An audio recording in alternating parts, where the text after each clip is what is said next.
Well, I think, when you think about the demographic growth in the world, the economic growth in the world, the dynamism, the energy, things are so obviously shifting in this direction. Asia does have a lot of heavy lifting to do, a lot of reforming to do. There's a lot of, sort of recalibrating to do in this region to help reduce global imbalances. We know that.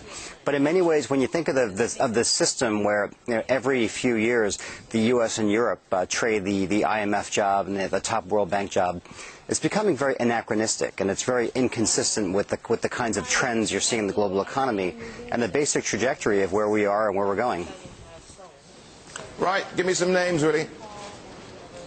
Well, you have Haruhiko Kuroda, who's the president of the Asian Development Bank. He's done a very good job there. The ADB is, you could argue, a sister institution of the World Bank. It's basically, its focus is reducing poverty, but in many ways he's focused the ADB more on things like infrastructure, on capital markets developments, on improving Asia's bond markets. That's one idea. Basically, you have Malaysia's central bank governor, Dr. Zeti. She's very, very respected in financial circles, very respected in Washington. You have Dr. Sri Mulyani, who is the former Indonesian finance minister, who also will be a top choice. And you have Mr. Ahluwalia, who is currently the deputy planning commissioner in India. The list goes on. You have candidates in China. You have candidates in Singapore.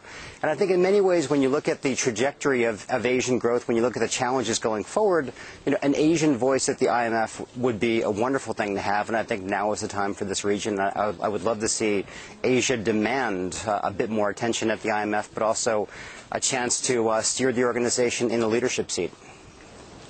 Quickly, well, Dominique Strauss-Kahn had a lot of influence there as well, particularly in Europe. Now, will the next IMF leader have a hard time trying to get that sort of influence amongst the business world, if you like? Well, in some ways, yes.